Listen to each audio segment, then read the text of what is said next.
Jobs. On Twin Cities News Talk, AM 1130 and 103.5 FM.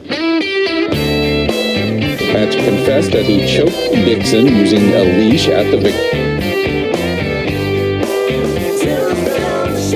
Welcome back to the show. I'm Jack Tomzak. That is Andrew Lee. Good morning. I encourage folks to check out the video feed that we've tweeted out and put on our Facebook page, provided by Central Media Services. You can go to centralmediaservices.com/UpAndAtem as well. Check out the video of the show. Andrew's looking good today. Thanks, man. So are you. Real good. Yeah. You didn't wear the leopard shirt. I appreciate that. It's a tiger. Sorry. The Trade Promotion Authority. I mean, there's an obvious difference. I feel bad getting that one wrong. Trade Promotion Authority establishes a co-equal partnership between the President and Congress to expedite passage of legislation implementing trade agreements. This bargain goes as follows. The President agrees to negotiate trade agreements pursuant to objectives and priorities established by Congress. In return, Congress agrees to an expedited up or down vote on the agreement and implementing legislation without amendment. Some say this is the way it has to be. Others say it's an unconstitutional power grab by the White House. Joining us now to tell us about his support is Congressman Tom Emmer. Hey, Jack, did you write that? Good morning, man. Good morning. No, I stole that actually from the American Enterprise Institute, one of the right-leaning groups along with the Cato Institute and the U.S. Chamber who supports the Trade Promotion Authority. Well, and I disagree totally with the way they wrote it. It's interesting. They say it's co-equal. Absolutely not. Article 1, Section 8 of the U.S. Constitution gives Congress the sole authority to to enter into agreements with foreign nations. That would be treaties, trade agreements, whatever agreement might constitute some binding understanding between the United States, the sovereign United States, a foreign nation, has to be done by Congress. The president right now, the executive, has the ability to negotiate always. The president always has the ability to negotiate. What Trade Promotion Authority is essentially Congress exercising its authority over trade by detailing in legislation what the expectations are, what the requirements are, how the executive must involve Congress, specific members, specific committees, and in order to keep the negotiations going, because the only thing Congress does is say to the foreign nation that is negotiating with the U.S., whatever deal you ultimately agree on, assuming the executive complies with all of these requirements and benchmarks, the agreement that you agree to, we will give it an up or down vote. In other words, you don't have to worry about the deal changing as long as the executive negotiates the deal based on the requirements and expectations Congress sets. All right, let me see if I understand this, Congressman. Congress sets parameters, sets a framework that the president can then use to go make a trade deal, and if those parameters are met and the framework agreed upon and used, Congress will vote for the deal the president has made. Yeah, I think essentially, Jack, that's exactly what I just said, with one exception. It can even go beyond just a framework. Okay. You can have specific requirements in the deal. In other words, you must have this in the agreement with Japan. You must have this in the agreement with Australia, etc. So Congress sets the contingencies and parameters, and as long as the deal that Obama goes out and strikes, or the president goes out and strikes, fits within those contingencies, parameters, circumstances, it'll be fast-tracked. Fast-tracked. See, that's the other reason that it's not called fast-tracked Anymore.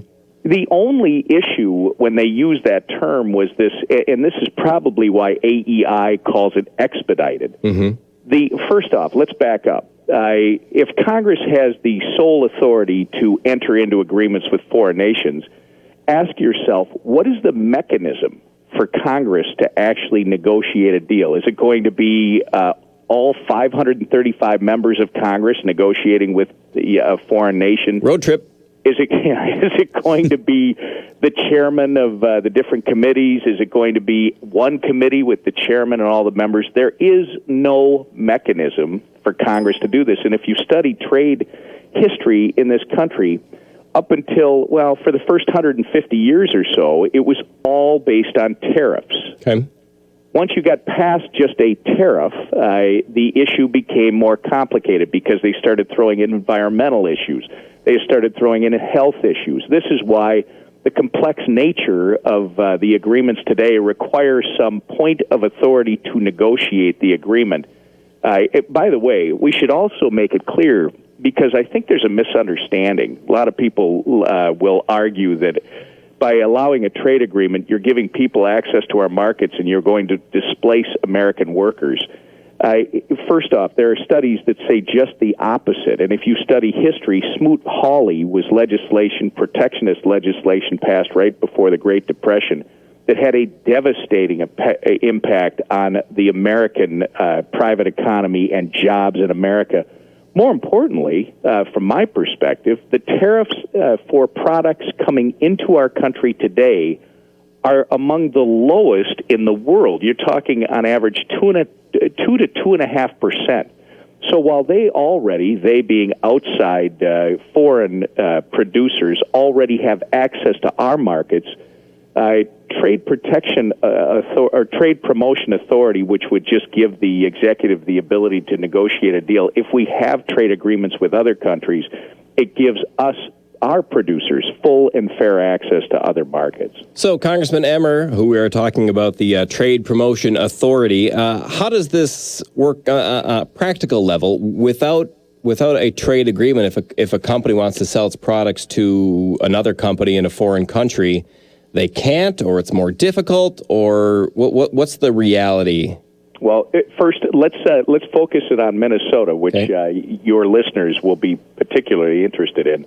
Minnesota is still the home to 19 Fortune 500 companies, and the two main drivers or primary drivers of our private economy in our state are manufacturing and agriculture.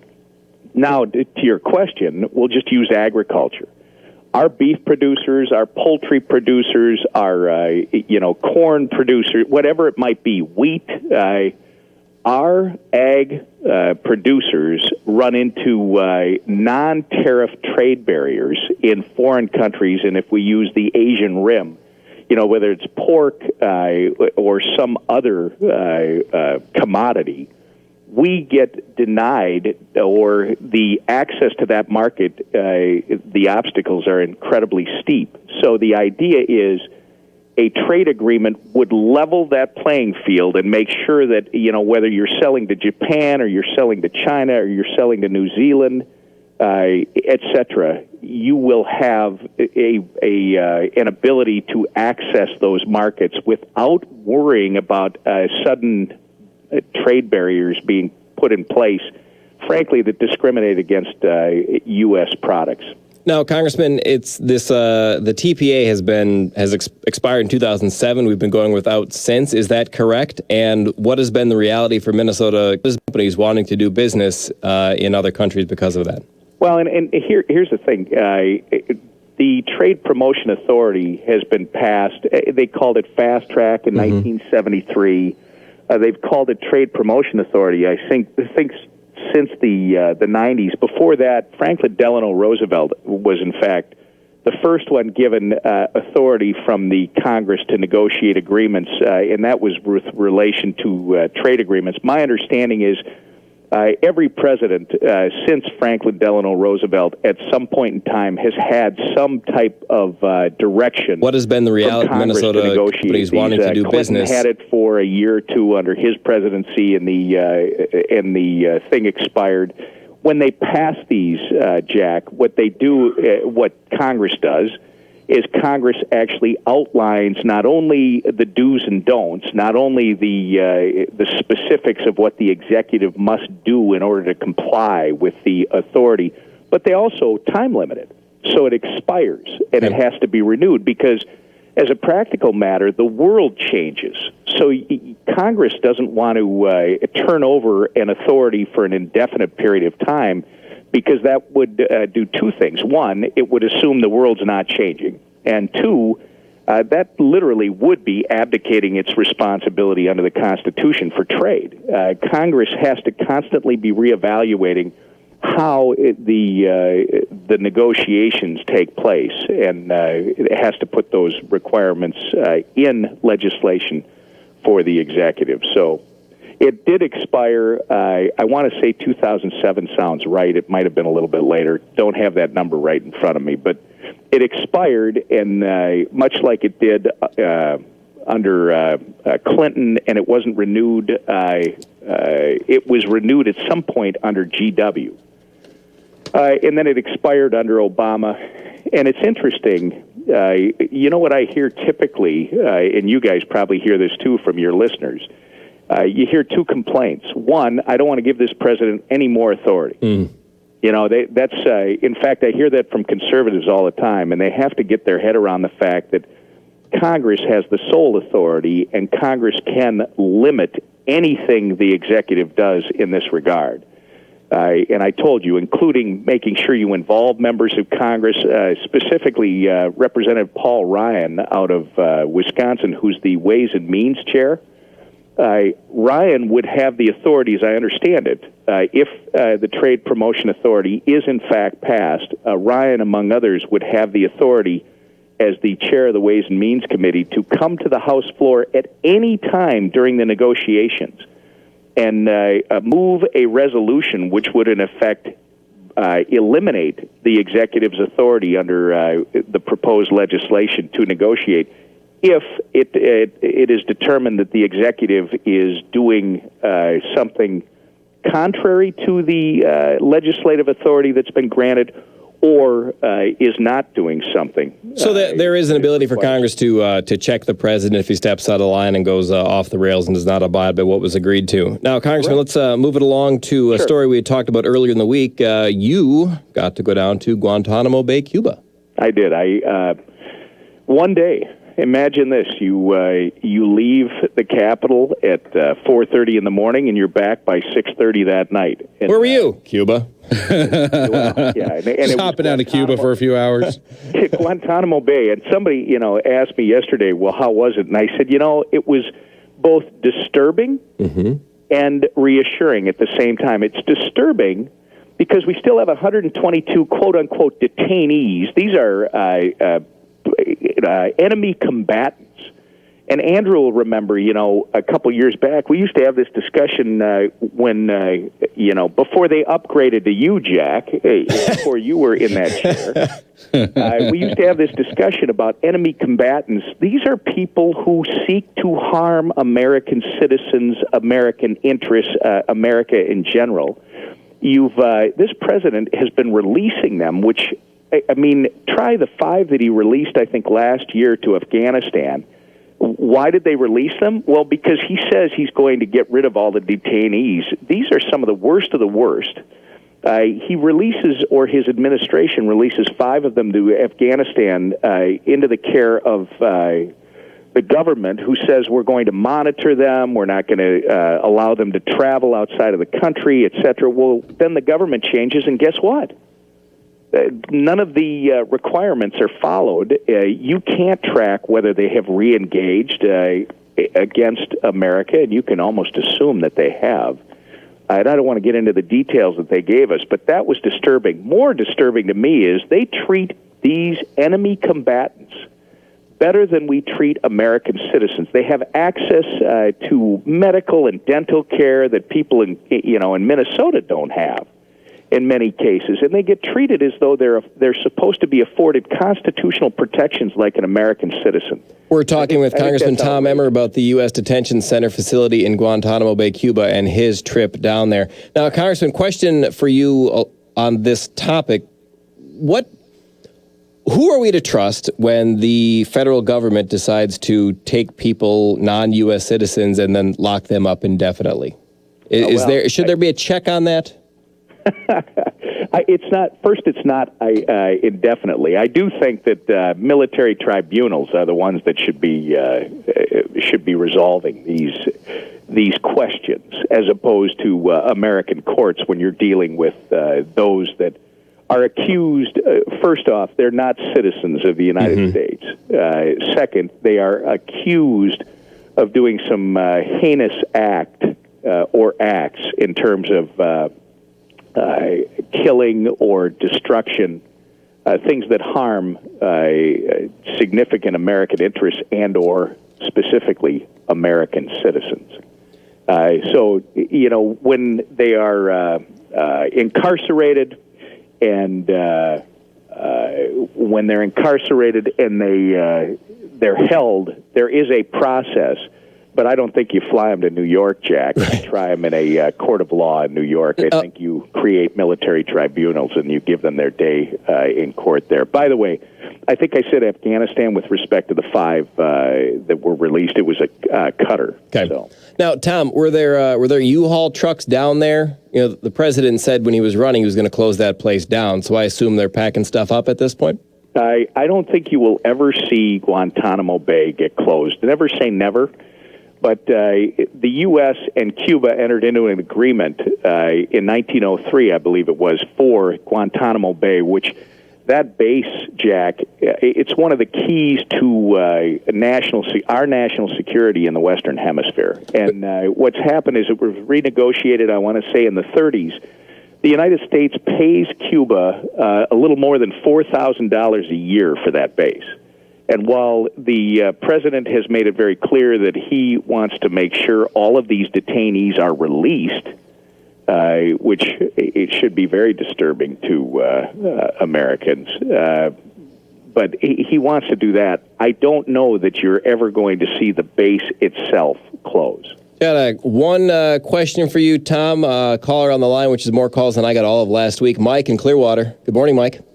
Yeah, hey, Congressman Emmer. Yes, sir. I don't know if you're for this, you're voting for it. Congress has already laid down for this president, and the leadership has shown that it's not willing to use the power of the purse. Looks like they're going to compromise on this Homeland Security bill. They will not use their authority. What's to prevent this president to violate the Constitution further and say, well, hey, you gave me fast-track approval. I can use fast-track to now approve the Iran nuclear deal. Now, that might make me sound crazy, but I wouldn't put it past this current occupant in the White House. You can't put anything past him. He'll write whatever law he wants. But you've run two things together. First, on TPA, I would prefer to have the black and white letter of the law created by Congress.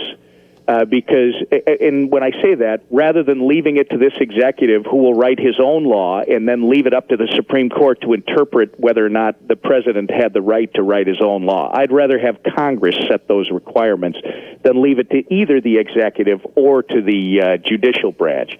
And on the other issue, the Homeland Security bill, first, I think it is a major flawed strategy on the part of Republicans to literally hold a bill that is about American safety. The number one obligation of government under the Constitution is to protect its citizens and their property. That's the reason we have government in the first place. That's the number one obligation. I think it was a mistake to leverage that responsibility with a stand on this immigration issue. I think when it comes to this immigration issue, one thing happened that nobody expected. We have a federal district court judge who has issued an injunction in Texas saying that, you know what, the public is right, Mr. Executive, and you're wrong, and that's going to go up through the process, and I think it will ultimately get reviewed by the Supreme Court. In the meantime, I expect that there will be a short-term funding bill, which, you know, I'd prefer to see the Homeland Security thing be done, and then let's focus on the immigration issue and make sure that we are very clear about what we're doing and why. I do believe, though, that the caller is absolutely right. I don't know that you can trust the executive to stay within the rule of the law based on the experience we've had with him so far. But I tell you what, this should not be about the president. This should be about how we do things that we are supposed to be doing for this country and get government out of the way so that you can live your life safely and productively. Thank you very much, Congressman Tom Emmer. You need to go. We need to move it along to a break. We appreciate your time, as always, this morning. Hey, great. Thanks, Jack. Take care, Tom. Andrew. Take care. Okay, bye-bye.